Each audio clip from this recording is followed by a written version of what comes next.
Bismillah, waalaikum jamian. Assalamualaikum warahmatullahi wabarakatuh. Waalaikumsalam.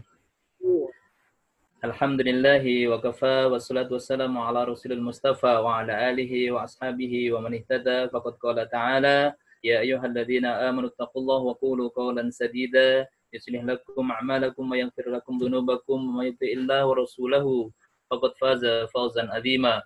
Wa qala Rasulullah sallallahu alaihi wasallam ittaqillaha haitsu ma kunta wa adbi as-sayyi'ata al-hasanata tamhuha wa khaliqin nas bi khuluqin hasanin. Alhamdulillah, puja dan puji syukur kita panjatkan kepada Allah Subhanahu wa taala sampai dengan hari ini Allah memberikan karunia-Nya yang tiada terhingga. Kalau kita mau menghitung-hitung nikmatnya, niscaya tidak akan mampu menuntaskannya. Karenanya yang diminta atas seluruh nikmat tersebut, hendaklah kita bersyukur kepadanya. Kita lafadzkan syukur kita dengan bersama Alhamdulillahi Rabbil Alamin. Sebelumnya saya sampaikan yang kami hormati Ketua Perhati KL Cabang Jawa Timur Utara, Dr. Dwireno Parwati, spesialis THT KL, kemudian para guru besar, Profesor Dr. HMS Wiyadi, dokter spesialis THT KL, kemudian yang kami hormati Profesor Mulyarjo, dokter spesialis THT KL, Profesor Sri Harmaji, dokter spesialis THT KL, Profesor Dr. Widodo Aryo Kencono, dokter spesialis THT KL, Profesor Si Herawati Juniati, dokter spesialis THT KL, konsultan, dan yang lain sebagainya yang tidak bisa kami sebut satu persatu, dan seluruh peserta dan hadirin yang join di Halal Bihalal pada kesempatan siang hari ini. Semoga semua yang hadir senantiasa dalam keberkahan Allah Subhanahu wa taala, diberikan kesehatan, diberikan keselamatan, dan senantiasa diberkahi oleh Allah Subhanahu wa taala. Saya ingin sampaikan selamat Hari Raya Idul Fitri 1441 Hijriah. Taqabbalallahu minna wa minkum, taqabbal ya karim. Wa ja'alanallahu minal aidin wal faizin. Mohon maaf lahir dan batin. Para hadirin dan juga pemirsa yang dirahmati Allah Subhanahu wa taala. Suasana yang berbeda tentu ketika saat ini kita berhalal bihalal dengan Zoom conference meeting yang insya Allah bertatap muka, akan tetapi tidak secara langsung, kita bertatap muka secara maya. Namun kita berharap kepada Allah Subhanahu wa taala semoga tatap muka kita, duduk kita, dan seluruh upaya yang kita lakukan dalam melaksanakan halal bihalal pada siang hari ini dicatat oleh Allah Subhanahu wa taala tidak mengurangi pahala yang dijanjikan oleh Allah dan Rasul-Nya. Semoga semua upaya dan perjalanan kita dijadikan sarana untuk mempermudah kita mendapatkan surga Allah Subhanahu wa taala. Pun demikian, semoga duduk kita pada kesempatan kali ini merupakan duduk di taman-taman surga Allah Subhanahu wa taala yang kata Nabi, nazalat alaihimus sakinah, diturunkan kepada mereka semua yang duduk pada kesempatan kali ini ketenangan jiwa. Wa ghasyiyatuhumur rahmah, dan dilimpah ruahkan rahmat Allah Subhanahu wa taala. Wa haffathumul malaikah, dilingkupi oleh para malaikat, dan wa dzakarahumullahu fi man indah. Seluruh yang ikut serta dalam majelis kita pada kesempatan siang hari ini disebut-sebut masing-masingnya oleh Allah dengan bangga di hadapan para malaikatnya. Semoga semua apa yang dijanjikan oleh Allah dan Rasul-Nya, fadilah keutamaan dalam kita bermajlis seperti siang hari ini, senantiasa kita dapatkan sebaik-baiknya. Allahumma amin. Para pemirsa yang dirahmati Allah Subhanahu wa taala, berbicara tentang halal bihalal, kalau kita telusuri kita dapatkan lafadznya bahasa Arab, akan tetapi nusantara banget. Karenanya kemudian orang kalau di luar Indonesia mungkin mendengar lafadz halal bihalal bingung. Tidak tahu secara pasti karena memang tidak ada. Ini dimunculkan yang pertama konon dari beberapa literasi itu adalah oleh Allah Yarham Kiai Haji Wahab Habsbullah.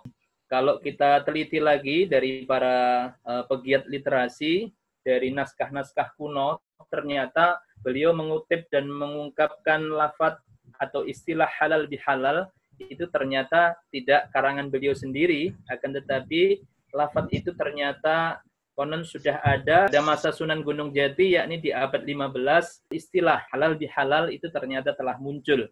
Munculnya lafadz atau istilah halal bihalal ini berlandaskan dari isyarat dalil-dalil yang disebutkan oleh baik itu Al-Quran maupun hadis-hadis Nabi Sallallahu Alaihi Wasallam. Misalnya, kita ambil salah satu hadis Nabi Sallallahu Alaihi Wasallam yang diriwayatkan oleh Imam Muslim, as-salawatul khams wa jumu'ah ilal jumu'ah wa ramadan ila ramadan kafaratun lima bainahunna.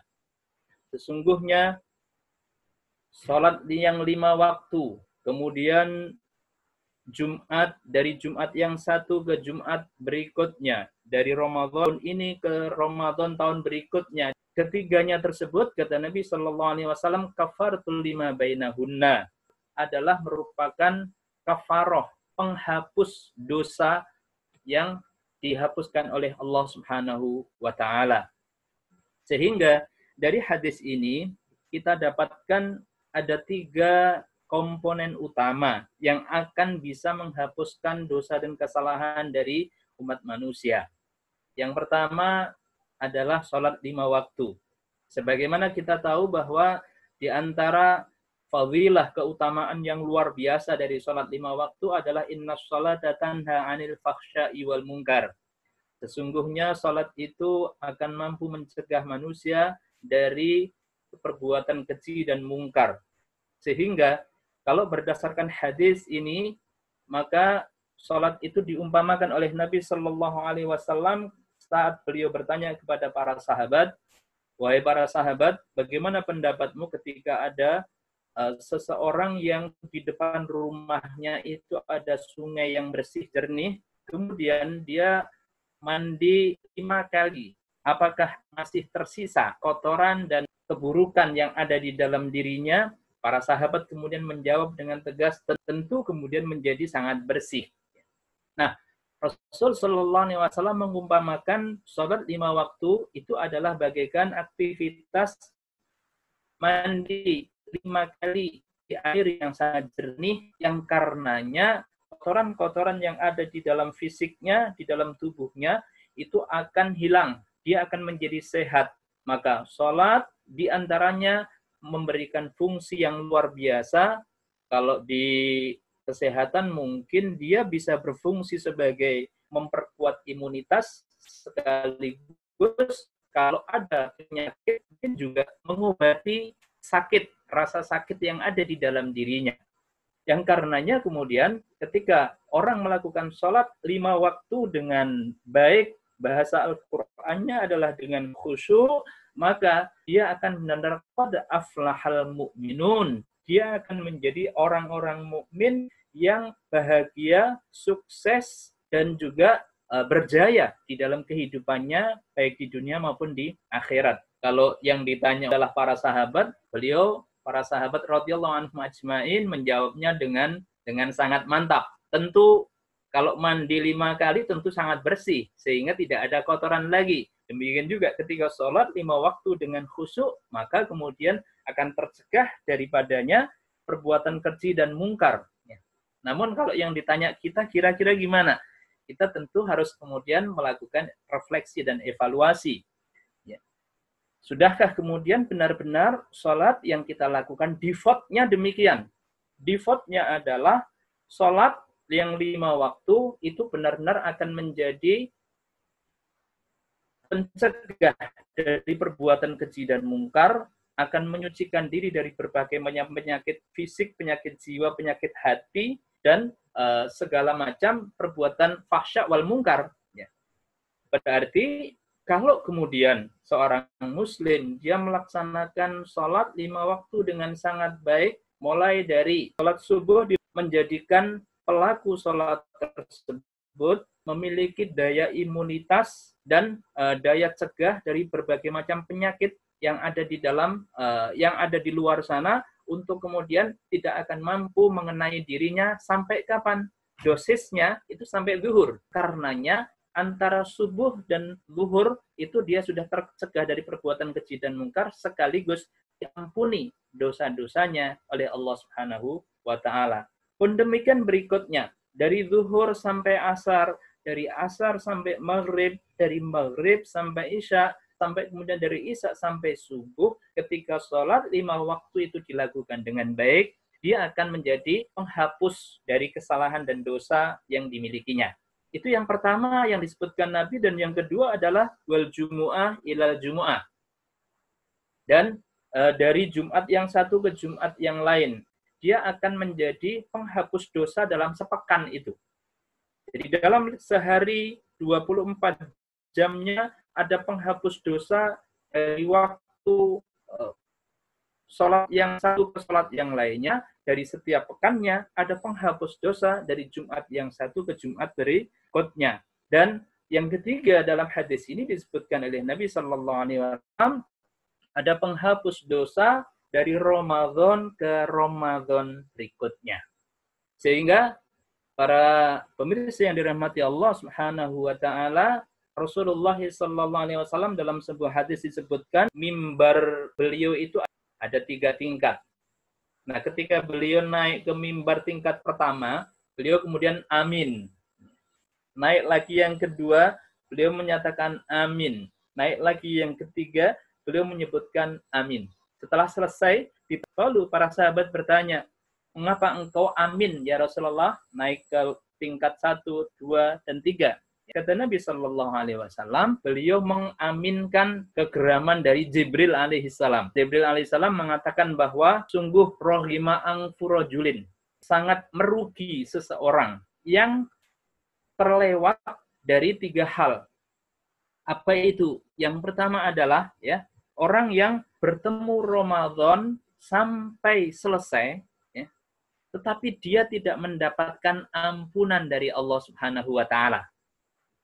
Nah, bagaimana ketika seorang di Ramadan yang Allah berikan kesempatan puasa siang harinya sudah menjadi penggugur dosa, tarawih dan juga ibadah-ibadah malamnya itu juga penggugur dosa, infak dan sedekah juga menjadi pemadam api neraka, ya. Dan berbagai macam tentu zikir, doa, istighfar yang dilaksanakan atau dibaca di bulan Ramadan itu menjadi sarana yang perfect dari Allah disediakan untuk orang-orang yang ingin menyucikan dirinya dari berbagai macam kesalahan dosa sehingga mendapatkan ampunan Allah.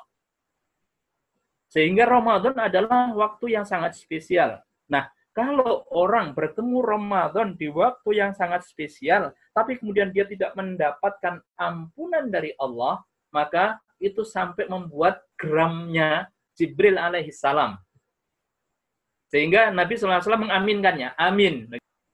Yang kedua, ya, yang diaminkan oleh Nabi, itu adalah orang yang bertemu dengan kedua orang tua atau salah satu daripadanya sampai usia tua, tetapi tidak menjadi pintu surga bagi dirinya.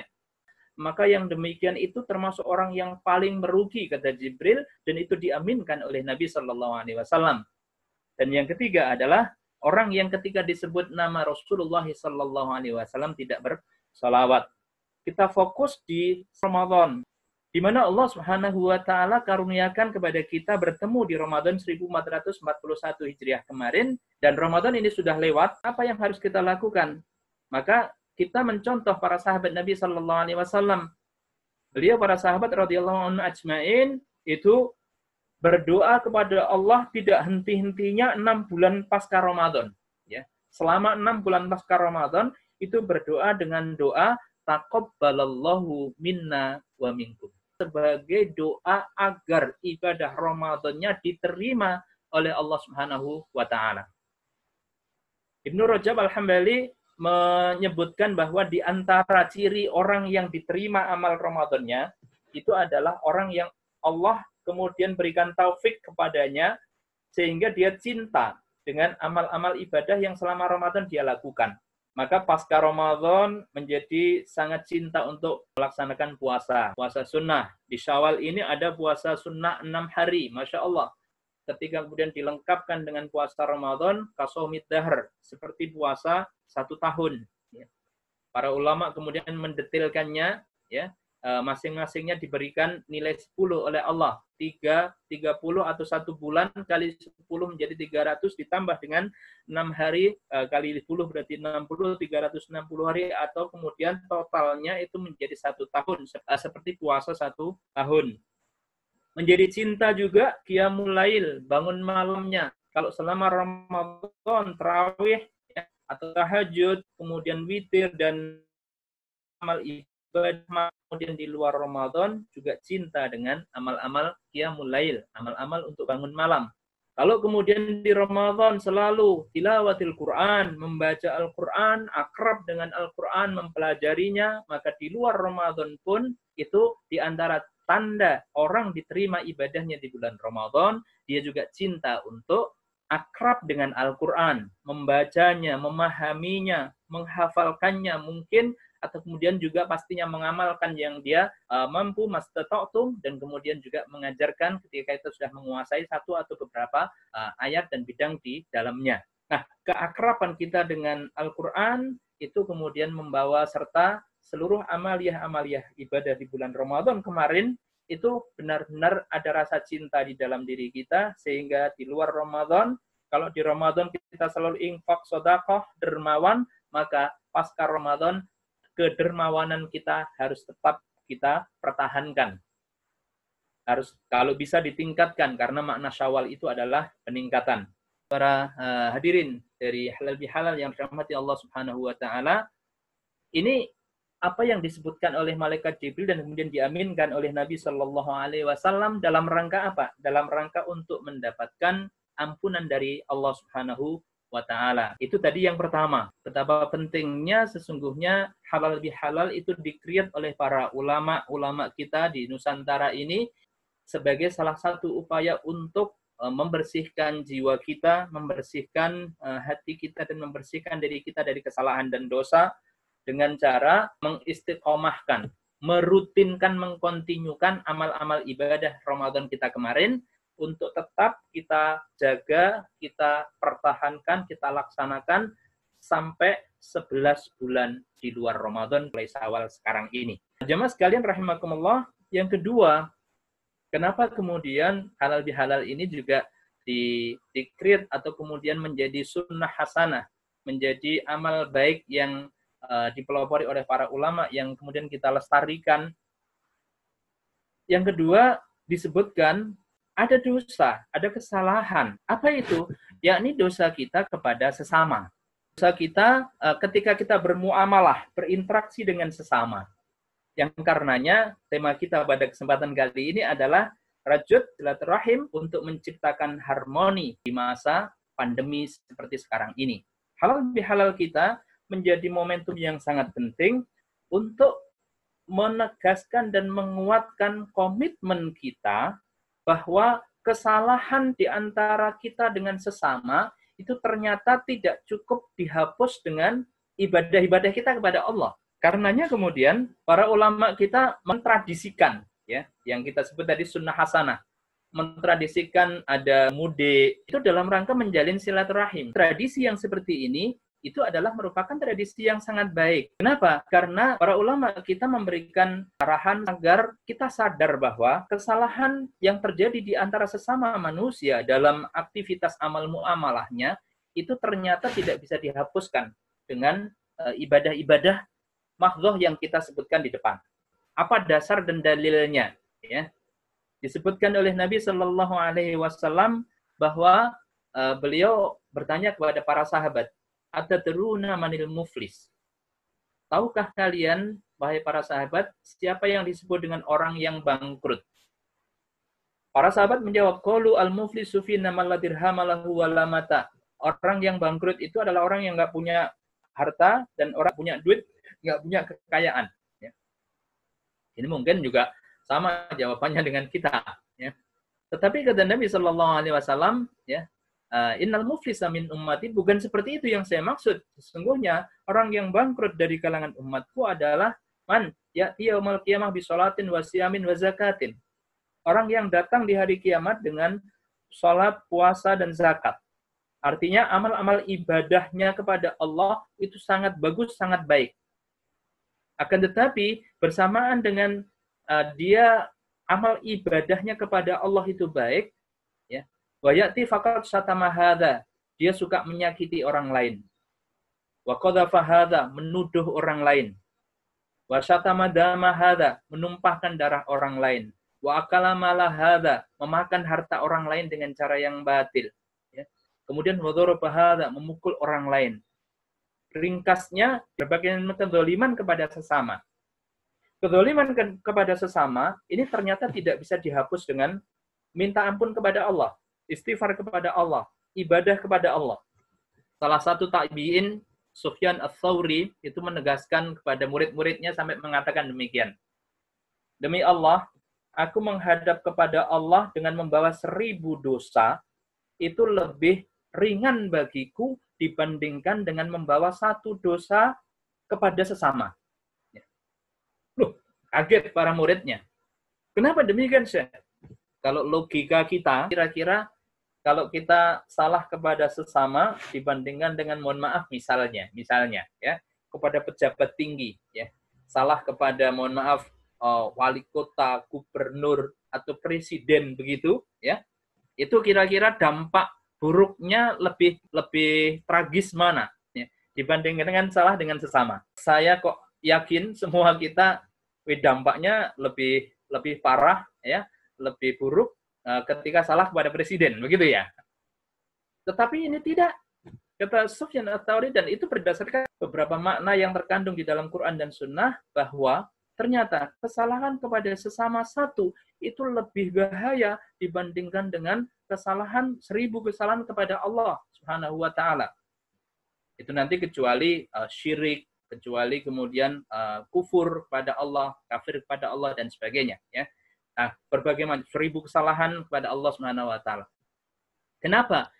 Karena kata Nabi SAW dalam lanjutan hadis ini, ya, orang yang membawa amal kebaikan, ya, dengan pahala sholatnya, pahala puasa, pahala zakat, infak, sedekah, dan pahala-pahala ibadahnya kepada Allah Subhanahu wa Ta'ala, itu ketika kemudian dia berbuat zalim kepada sesama, maka yang terdolimi itu kemudian nanti akan dihadirkan oleh Allah Subhanahu wa Ta'ala.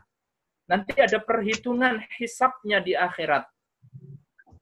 Maka ayat yang insya Allah semua kita hafal. فَمَنْ يَعْمَلْ مِثْقَالَ ذَرَّةٍ خَيْرًا يَرَهُ وَمَنْ يَعْمَلْ مِثْقَالَ ذَرَّةٍ شَرًّا يَرَهُ. Barang siapa yang beramal kebaikan sekecil apapun, sebiji atom pun, maka dia akan melihat balasannya. Pun demikian, barang siapa yang berbuat amal keburukan sekecil apapun, dia akan juga melihat balasannya. Hal ini menegaskan tentang bahwa, ya, orang yang berbuat zalim tadi, itu nanti akan dihisab, orang-orang yang terzalimi dihadirkan, karena, ya, dia ternyata banyak melakukan kezaliman, pahala dia diambil, kemudian dibayarkan kepada orang yang terzalimi. Bagaimana ketika kemudian pahalanya habis, sementara orang yang daftar, orang yang terzalimi masih ada banyak, maka dosa, ya, yang dimiliki oleh orang yang terzalimi itu ditransfer kepadanya. Maka itulah yang kata Nabi disebutkan al-muflis, orang yang bangkrut. Jadi datang awal punya pahala amal-amal ibadah, tetapi karena dosa dan kesalahan kepada sesama yang belum termaafkan, yang belum terridhoi, itu kemudian menjadikan amalnya, kebaikannya diambil, pahalanya habis, justru yang bertambah adalah dosa, sehingga dia tidak jadi masuk surga, tetapi na'udzubillah, dia akhirnya dilemparkan ke neraka. Nah, inilah orang yang bangkrut, yang karenanya, ya, halal bihalal, merajut silaturahim, untuk memaafkan, itu adalah merupakan salah satu amal yang sangat ditekankan oleh Al-Quran, oleh As-Sunnah, oleh ajaran Islam yang tidak bisa disepelekan. Karena urusan muamalah itu begitu dahsyat, begitu berat. Ya. Dia bukan saja menjadikan tertundanya masuk surga, bahkan bisa jadi gagal masuk surga karena kezaliman kepada sesama. Pemirsa yang dirahmati Allah Subhanahu wa taala, bahkan orang-orang VVIP pun yang harusnya bisa masuk surga bighairi hisab, itu kalau ada persoalan muamalah dengan sesama, ada masalah hubungan dengan sesama yang belum terselesaikan di dunia, itu kemudian bisa menjadi penghalang bagi dirinya. Siapa di antaranya? Orang yang mati syahid. Orang yang mati syahid itu harusnya itu yadkhulunal jannah bighairi hisab. Dia VVIP untuk masuk surga, tetapi kemudian dia nanti terhalangi tidak jadi bisa masuk surga ketika masih ada salah satunya adalah masalah muamalah sangkut paut utang. Bahkan utang. Dalam hadis Nabi disebutkan, ya, bahkan nanti itu akan ada hisab mengapa seekor kambing itu menanduk kambing yang lainnya, itu akan dihisab, yang merupakan bentuk keadilan hakiki dari Allah Subhanahu wa taala. Sehingga kezaliman kepada sesama, permasalahan dengan sesama itu bukan permasalahan sederhana.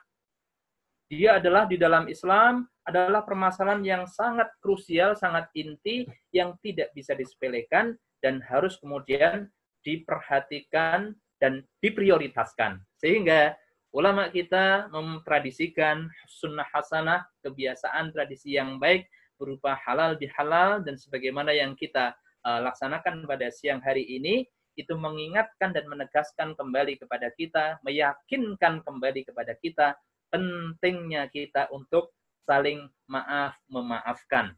Hadirin yang dirahmati Allah Subhanahu wa taala, sebagaimana juga yang ditradisikan menjadi tradisi sunnah hasanah yang baik seperti kita laksanakan pada siang hari ini, itu menegaskan kepada kita bahwa mengapa kemudian saling maaf memaafkan itu adalah sesuatu yang sangat esensi di dalam amal ibadah kita, wabil khusus ketika kemarin kita sudah berRamadan dengan sangat baik, berharap benar-benar mendapatkan ampunan dari Allah Subhanahu wa taala atas dosa-dosa kita kepada Allah, maka mari sempurnakan ya kebersihan diri kita, kebersihan jiwa kita itu dengan saling maaf memaafkan dengan sesama kita. Karena ini tidak akan bisa terhapus dengan amal ibadah mahdhah yang kita sebutkan di depan, tetapi hanya bisa dihapus ketika sesama kita benar-benar saling meridhokannya, saling memaafkannya. Karenanya, jadi doa yang paling sering disebutkan oleh para sahabat adalah taqabbalallahu minna wa minkum, ya. Semoga Allah menerima amal kita, ya. Kemudian al-afu minkum minal aidin wal faizin, itu juga tradisi Indonesia banget, ya. Ja'alanallahu, semoga Allah menjadikan kita minal aidin, menjadi orang-orang yang kembali kepada Allah, ya. Bahasa anak muda biasanya kosong-kosong, ya. Saling maaf memaafkan, ya, benar-benar meridhokan antara yang satu dengan yang lainnya. Itu adalah merupakan upaya yang sangat serius untuk kemudian benar-benar melebur kesalahan dan dosa yang karenanya nanti tidak akan terhisap lagi di akhirat kelak. Sebagai penutup, dua kisah saya sebutkan. Yang pertama, seorang sahabat Nabi SAW, seorang sahabat Ansor disebutkan 3 kali oleh Nabi sebagai ahlul jannah. Kata Nabi SAW, sebentar lagi akan datang orang ahli surga. Ya. Besoknya begitu lagi, 3 kali disebutkan oleh Nabi. Ternyata, ya, ada seorang sahabat muda, Abdullah bin Amr bin As, itu penasaran mencari tahu apa amal istimewanya. Amal-amal ibadahnya tidak istimewa, sama dengan yang lainnya atau bahkan minimalis. Ya.